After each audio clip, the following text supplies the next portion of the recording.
I know I just made a video, but with the smoke alarm going off, I got distracted and I didn't talk about things that I really wanted to talk about. So I figured I'd come back on and talk about those things. Um, the one thing I wanted to talk about was the adult estranged children. Um, I know my son, I believe he just turned 28. Um, I know he bought a house and he got married. And this stuff is public knowledge and it's published in the paper. So that's how I found that out. Um, I don't know how I found out, but my 18-year-old daughter has a white convertible and she got 2 fines. She's only 18 years old. And one was for not moving over for an emergency vehicle, and the other one, I think, was following a school bus too close or something like that. But I every so often will call them and leave a voicemail, just letting them know that I'm thinking of them. Uh, they don't call back, and I don't expect them to. And then I was thinking about sorry, I grabbed this because it's a distraction and it just keeps my mind sort of intact. Um, I leave them voicemails and I don't expect them to call me back, but I do it anyway. And I just tell them, that I miss them and I'm thinking of them and that they can call me. I don't even know if I say all that, but these are the things that I'm thinking of. Um, and I forgot what I was going to say. Oh, I think a lot about them as not as in missing them, but as in if they would decide that they wanted to reconnect. And I have to be honest with myself, I say that I don't want to. I don't want anything to do with them because I wouldn't know what to say. I wouldn't know how to react. I I don't know if it's fear. I don't exactly know what it is, but I like to see pictures. I like to know that they're taken care of. Otherwise, I don't want anything to do with them because it's been 9 years since I've seen them and I wouldn't know what to say. I wouldn't, honestly, I wouldn't know what to say. Um, I've said so many times that I was sorry. I explained myself so many times. What more could I do? And why should I? They're adults now. They can think for themselves.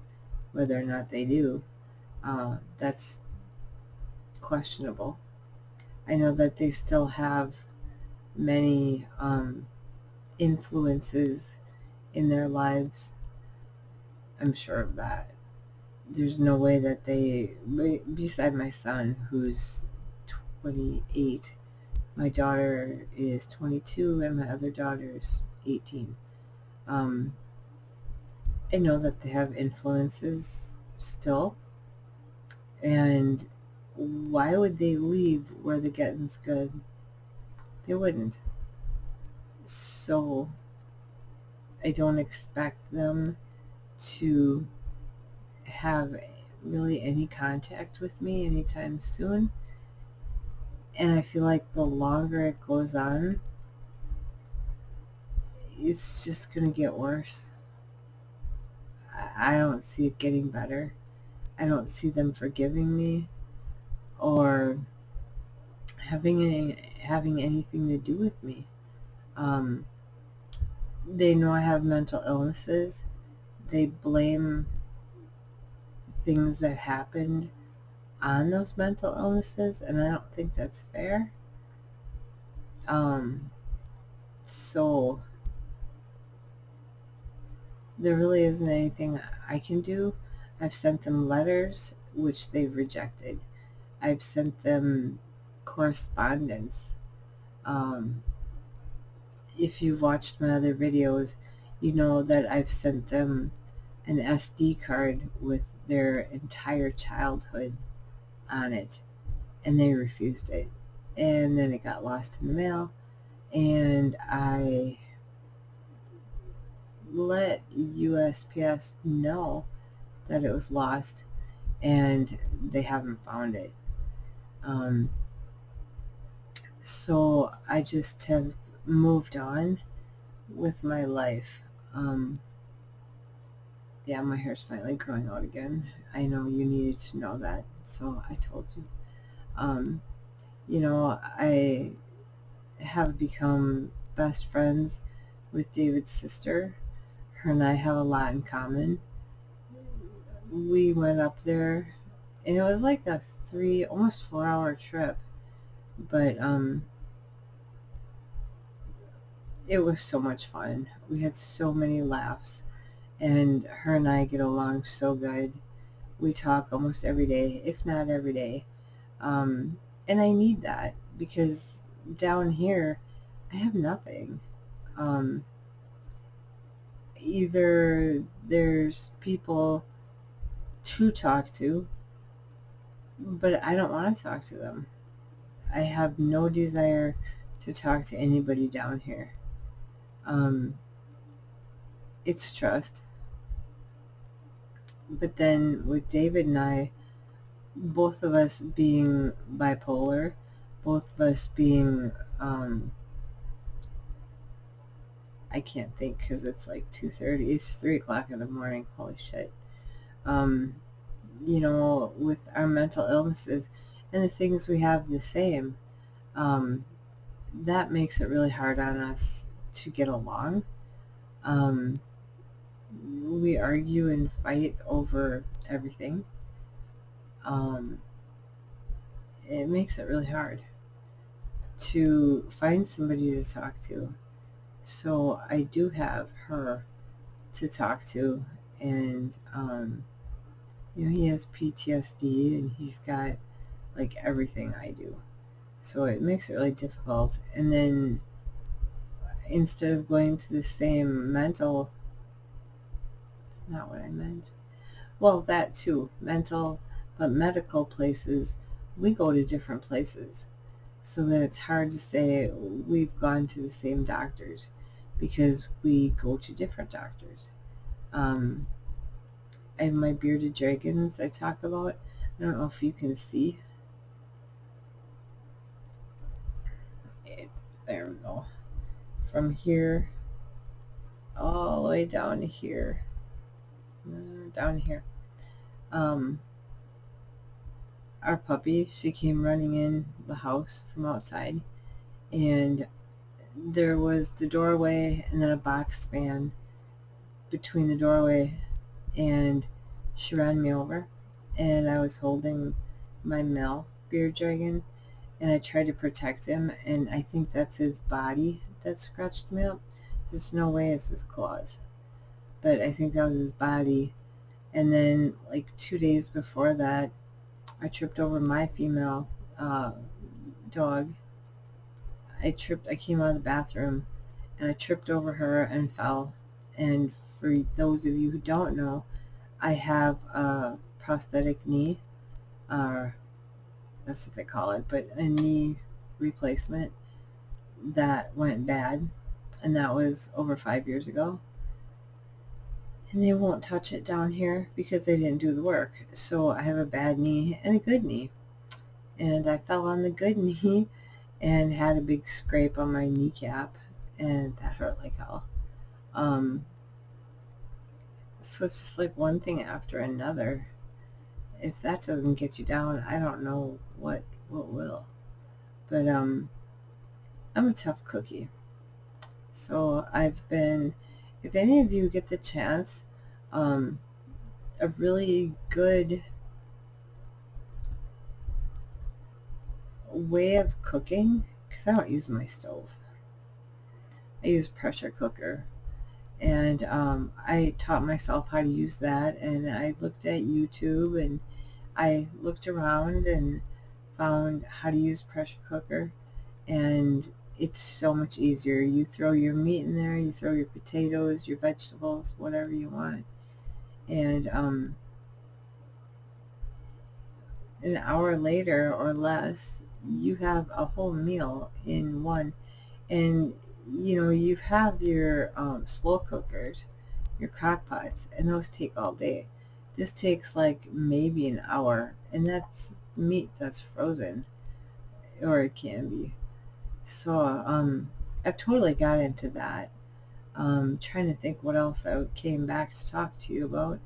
Um, oh, August 12th, I have a hearing because I would like to change my name. I am 53 years old and I want to change my name. I have wanted to do that for many years. I hate my name, so I'm not going to say it here, and I'm not going to say what my new name is. But I filled out all the paperwork, and I went through hell doing that because this is such a small area, the little towns here. They don't know what the fuck they're doing. So I was actually filling out the paperwork and submitting it because you have to e-file it. And I was actually doing it right, and they were telling me I was doing it wrong. So that kind of pissed me off. So I am putting in to change my name, and I think that will make me feel better. Um, I will feel like a new person, and it will give me sort of like cover where if my kids want to find me, they're going to have a harder time. Is that a smart move? Yeah. The way that they treat me, they don't deserve to know me and where I am. They have my address, they have my phone number, they have all that. But once, I change my name, they won't have that, and they might think I moved. And maybe I'll change my phone number. Maybe I'll get a different P.O. box. I might go extreme. I follow the obituaries to see if any of them die. And I know it sounds really bizarre, but my daughter, youngest, when she was 11, her appendix burst, and she didn't want me there. She didn't want anything to do with me.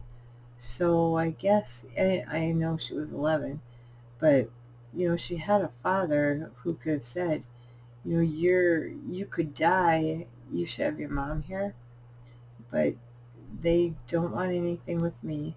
I've done research to say if one of them should pass away, don't go to their funeral, which was a lot to take on. But that one, and don't put them in your will. Because if they're not there for you now, don't be there for them later. And that was from two very highly respected resources. I still have this. It looks like I have a hole in my neck, but I swear I don't. It's smooth.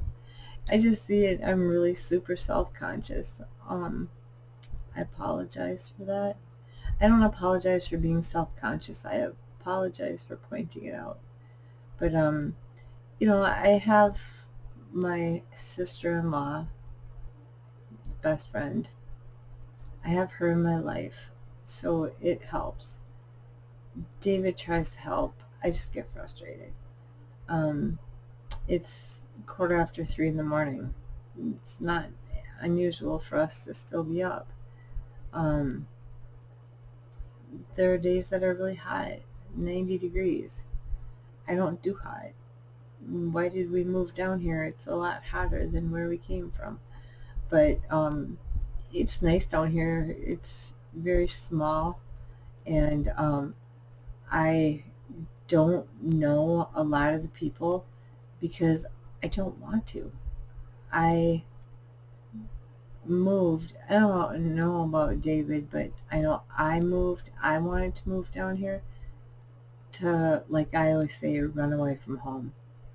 I don't have to worry about running into old friends, family, ex-family. I don't have to worry about running into any of them.